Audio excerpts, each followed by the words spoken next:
It's that crunching noise. All right, let's see if we can do something about the problem of getting in and out of the bomb shelter. That's if Dude will let us. Since we fixed it last time, it's so easy to open that even a baby can do it. So to keep babies out of there, this is my solution. People get all excited when babies fall down inside wells or bomb shelters, or really any hole in the ground. So let's take a look down in there. You can see the original stair stringers running down to the door down there. Now we could copy those, but notice there's no landing at the bottom, so you kind of descend right into that door and hit your head at the top. So let's take some measurements and see what kind of stairs or whatever solution we can get to work down there. Between the rails here, we have 37.5. And the concrete width itself is 40 inches. The door open all the way, we have about 61.5. From the floor to the bottom of the door, we have 143. And on the side, there's some C-channel on the door, and it sticks down about 2 inches or so. That's what we end up with. All right, let's close this up so we don't end up with any cases of disappearing dogs. We don't want the dude falling down there. All right. And our baby-proof device there. Welcome back to the workshop. All right, guys, I've been thinking about the stair issue for a little while now, and there's a few different options. I could go taller on each step, and that would shorten up the staircase, but it would also make it steeper and dangerous, especially if you're carrying a box of supplies or furniture or whatever. The other option is to go with alternating tread stairs, or they're also called witches stairs because supposedly witches can't go up or down them. And those have the extra advantage of keeping the wife out of our new man cave. But you know, those are also awkward if you're carrying supplies, you start out on the wrong foot, or it turns out that you're a witch, the whole thing could be a problem. So I started looking for other solutions. And one of the things I found on YouTube is a lot of people are building homemade elevator out of this stuff. This is called super strut, and they're using trolleys like these. I ordered up 4 of each of these, and what they are is little ball bearings. Each one has 4 of them, and they're pretty awesome. They slip into this super strut, and they roll along like that. So what you do is you put in 4 of them, you build a little cart or elevator, and then you winch it up from the middle. And it's pretty cool. You could see videos of them working all over the internet. And so you just put these vertically, obviously, and that's your elevator guide. So that's pretty awesome. But I started looking at the math. Let's take a look at that. Okay, so here's your basic design here of your cart, and here's your trolleys and your super strut. And then I did a free body diagram down here. And I wanted to figure out what kind of force was pulling on these trolleys. And this is what it is. Okay, so we don't need to completely understand this. If you want me to go through all the math of these super strut elevators, leave a comment down below and I'll make a separate video. But what it boils down to is this. If you make this distance the same as this distance here, and you put 500 pounds out on this edge, which is your worst case scenario, then you're gonna end up with 500 pounds pulling on the top 2 trolleys, right? So divide that by 2, because you have 2 of them, that's 250 pounds per trolley trying to pull these out. Now you also have, 500 pounds trying to push the bottom 2 in, but that's less of a concern because your super strut is solid on the back. What I'm more worried about is these things pulling out through the front there. Now, if you make this back part half as tall, and you put 500 pounds out here, it's gonna act as a force doubler. So you're gonna end up with 1,000 pounds trying to pull out these 2 trolleys at the top. And if you divide that by 2, that's 500 pounds per trolley. And they're rated at about 400 pounds. I don't really wanna be pushing those limits. So let's take a look at why that's not gonna work for us. Here's your normal situation. This is what most people on YouTube are trying to do with these elevators. You have a first floor and a second floor. And you have plenty of room to make your cart just as tall as it is wide here. Because you got plenty of room for your guides, your cart, and your winch up here in the second floor. So you get to be flush with the second floor and the bottom floor. We don't have that. What we have is this. So if we have our winch and our super strut here, and we make our cart, let's say we want our platform to be 3 feet. If we make this 3 feet, then we got to step down 3 feet at least, probably 4 feet because of our winch up here. And that's not very convenient. So we're gonna have to think of something else. Well, the other night while I was thinking of this, I was browsing Facebook Marketplace and I came across this.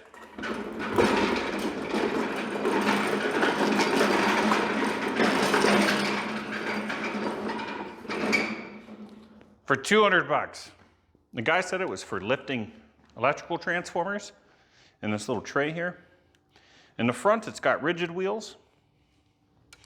And coming around back, it's got a couple of casters, plus a third leg slash brake that comes down there. It's manually operated with this crank. It's got a pretty satisfying click to it. And as we come around here, here's the sides of that bay.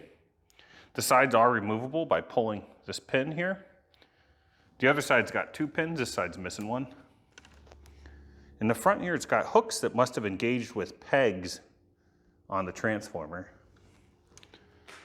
In the back here, we've got a cool little latch.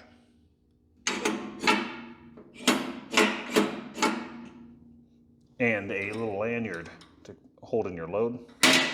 The tracks here are standard 3-inch C-channel, and they've got awesome tapered rollers that follow the tapered contour of C-channel. Let's take a look at that going up. It's pretty cool. Here's the back side of that winch. It's got a little label here that's too faded to read. Oh well. Yeah, so it's a pretty awesome little machine. I think the rollers themselves would cost you more than 200 bucks. Let's crank it up to the top, see how tall it goes.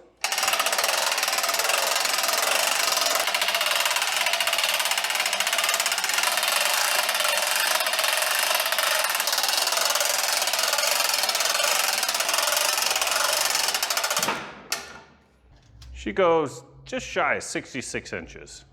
And the depth of our bomb shelter is 143 inches, so that's perfect. Our little bay here is narrow enough to fit in the shelter with ease. It's 30.5 inches. And we can see here between the rails is 37.5.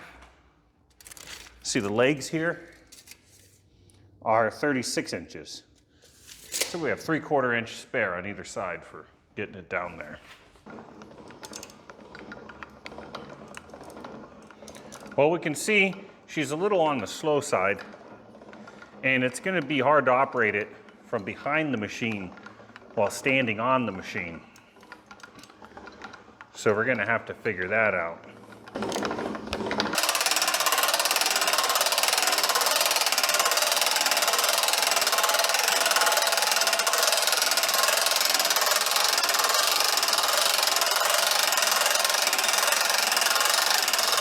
You knew it was coming, and here it is. I picked out the one with 1,300 pounds double line capacity, and it's 650 pounds single line.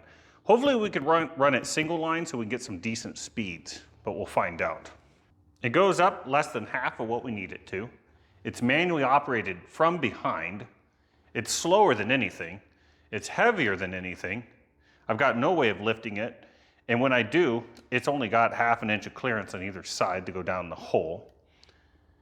And it's not made for moving people. Perfect. Let's get started by removing the pieces we're not going to need, starting with these side panels. So let's pull these pins out. These things just lift off. We'll keep these in case we need them later. Come on. The next thing we can do is remove this little latch.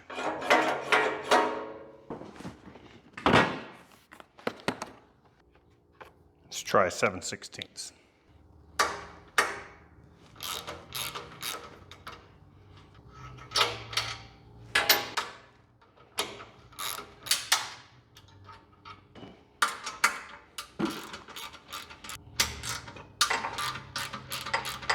The back was held with these little locking flange nuts, so it didn't even need a wrench for the backside.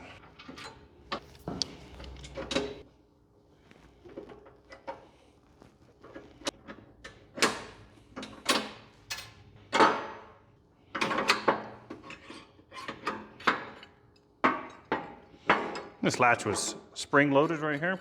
Let's put all our pieces in this purple parts cart. Anything we might need to reuse. There's our stripped down lift. If we take a look at the backside of our People Certified elevator here, it's got these plastic guides. They're on either side. And what I think they are is 1-inch round Darrell-in plastic. And what they're designed to do is stop the tray from wiggling like that. Darrell-in is a trade name. Acetal is the official name of them. All right, let's pull one out and get the measurements, see if we can order some more. We need new ones because they're all dried out and flaking, and they're full of cracks and crazes. Before I started this project, I sprayed everything with Tri-Flow to kind of loosen it up. Looks like 5/16. It's got a jam nut here. It's 9/16.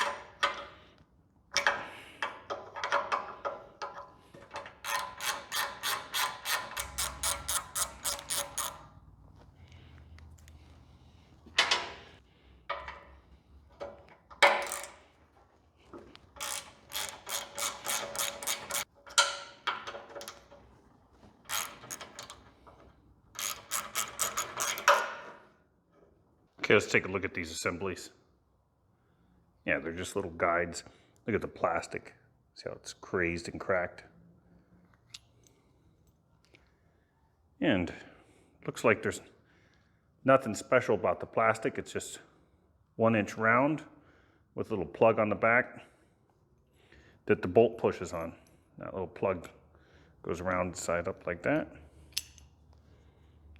And we stick this in there like that. And our little adjustment bolt threads in through the back.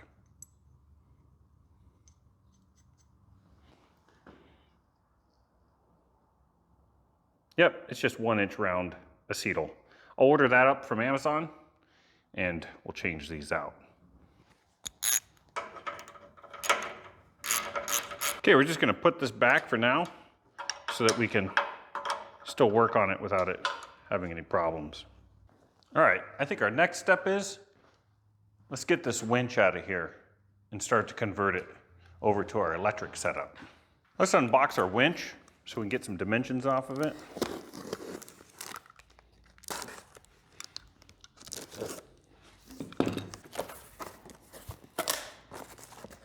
Got some instructions, a tackle block, some mounting hardware,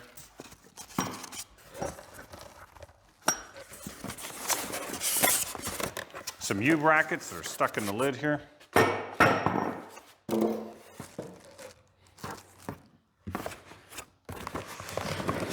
Winch is packed really nice, actually. It's not going to get hurt at all, unless I drop it.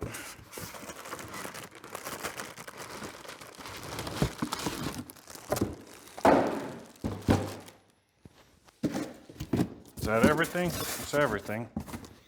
Save the box in case it doesn't work out for us.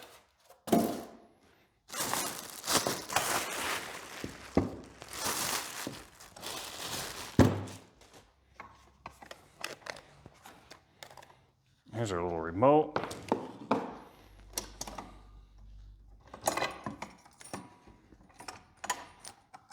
And our cable and our plug-in. Looks like it'd be easiest to mount it in the same place where the current job is. Okay, so it would have to go off to one side so the cable would go up the center. That side there can stay intact. This side's gonna have to be demoed. All right, let's get started on that.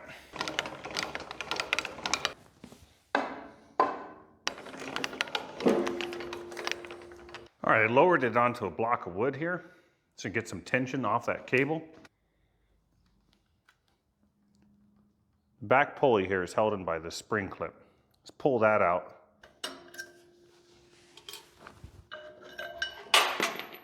Whoops. Here's what was in there. Your pulley, it's got a little bronze bushing, looks like in there. Your pin and your clip. We'll put those aside. Okay, we got the same thing up here. There we go. And then the cable up top here is held on by this bolt.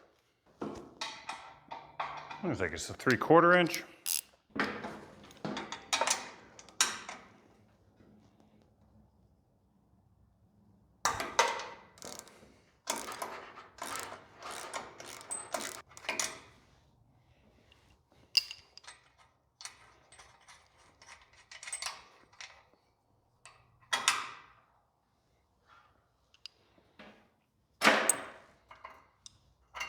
Okay, looks like the winch is held in by 3 bolts. See that one peeking over the edge there? Are they 9/16? They are 9/16.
Ah.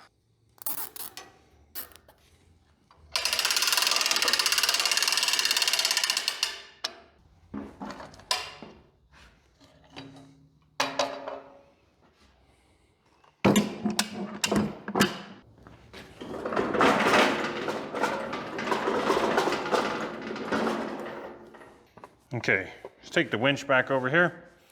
Okay, I want the cable to come out this side of the spool instead of this side, so that it's further from the structure. So let's just do a quick sanity check, make sure we don't demo the wrong side. So this looks pretty good, just like this.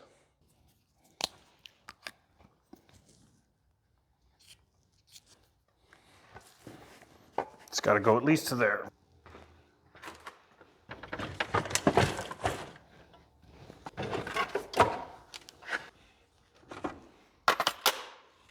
Okay, we don't really need the safety screen. This part of the lift won't be accessible when it's installed.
if we take a look, got a mounting hole there and there. Here's your 4 mounting holes. Always what you expect to happen is one of the mounting holes has gone into the structure. It's amazing. It's just a rule of fabrication. I was thinking a good solution would be to extend this plate right here so that I can get, 4 holes in. And how it's worked out so far is one bolt's gonna end up like here, here. This one will be fine, like right here, and this one here. So only 1 out of 4 is gonna work out. But then I was staring off into space and I had another idea. The thing came with these brackets, okay? And this is the hardware. Let's open this up. And they bolt into the bottom of it just like that. And what that's meant for is hanging on a piece of, I don't know, like square tubing, like that, or super strut. So it's meant to hang from those 2 brackets. So I had an idea. Let's bolt them on real quick.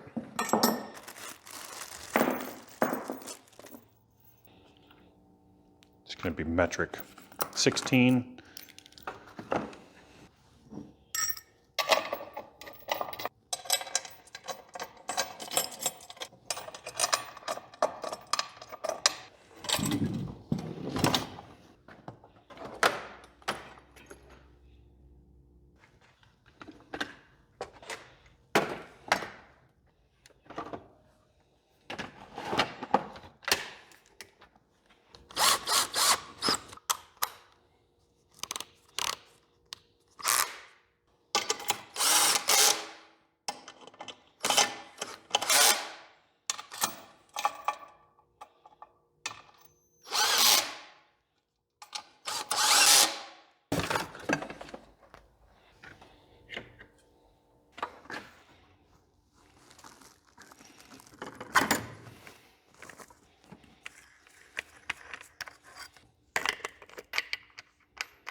Some kind of black primer or anti-rust coating or something that's, man, it's tough stuff.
8, 10, 12, 15, 18. Where's 16 and 17? So we pull out the Craftsman. This is old school, made in America stuff. Okay, we're starting off with 9, 15. 17, 18. Oh, there we go. Might be a short one, but you know, you take what you got. You work with what you got.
All right, so this spring with this ring at the end of the hook here, it's so that if you're using it near water, the end of the hook will float. No, it's as it retracts, it'll pull it into this collar and it hits that limit switch. Listen, watch as I push that ring.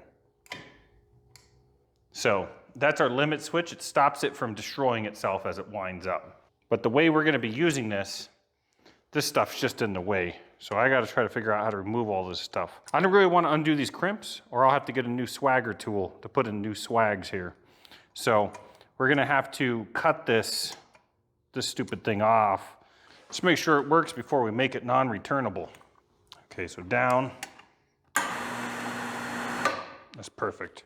Let's go up.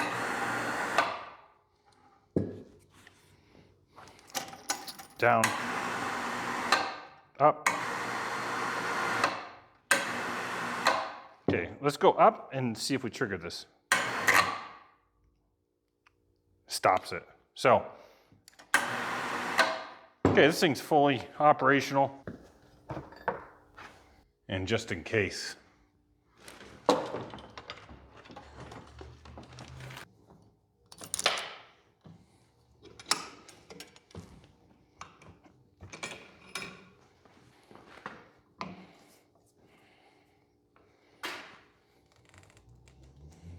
Dang.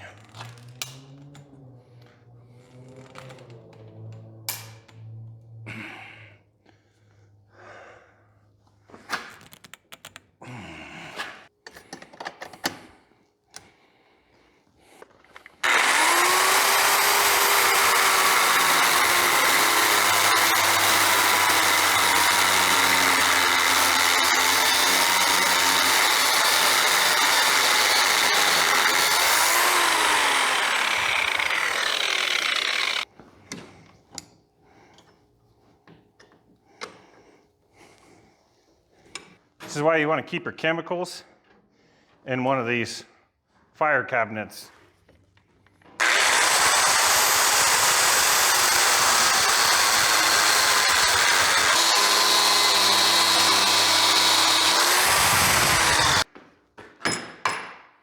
So if you guys are curious as to what's in one of those things, they're made of solid steel, so we weren't going to get through that with a pair of bolt cutters.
Okay, we gotta be careful because now it can destroy itself since it's got no limit switch trigger. So let's make sure we go the right way.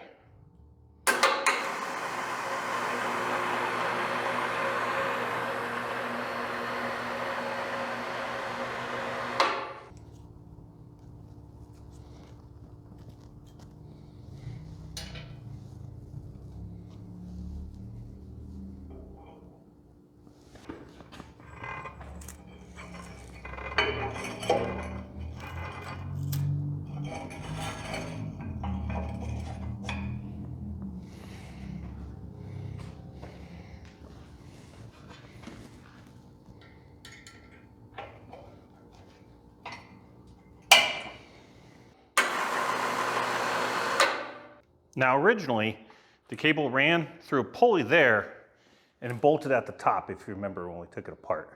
That makes it half as fast and twice as strong. But this thing's rated for 1,300 pounds, so if we hook it directly like this,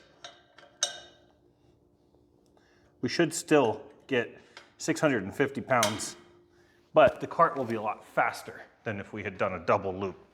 Let's give it a shot.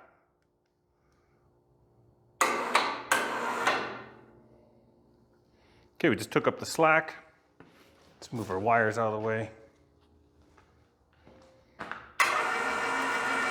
Holy Jesus.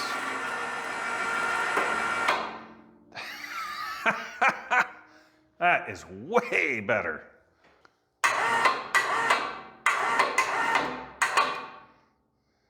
Oh, she's a lot faster.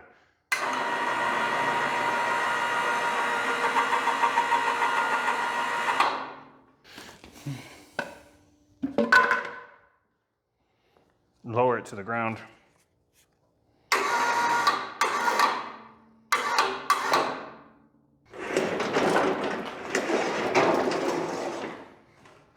Okay, we raised it to the top once and lowered it once, so it's enough testing for me. Let's give it a shot.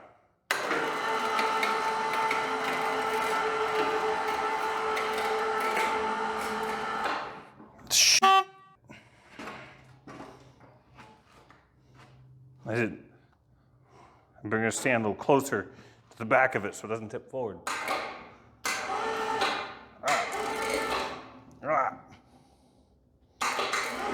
Okay, I don't have a limit switch, so I can't go too crazy. All right, so here's the top. Let's try it to the bottom.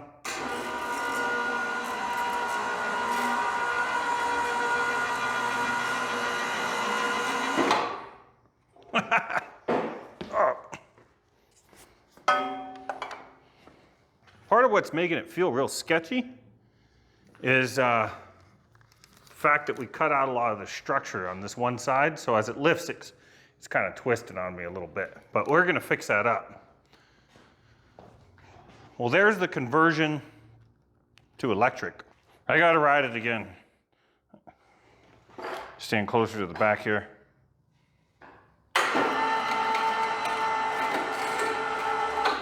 It's that crunching noise.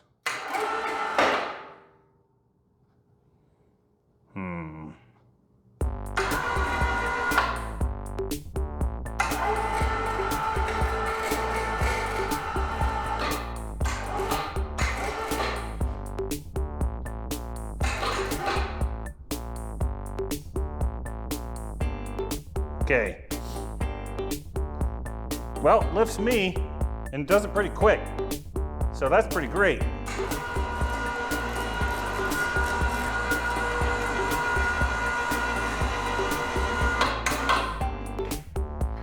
It's that crunching noise.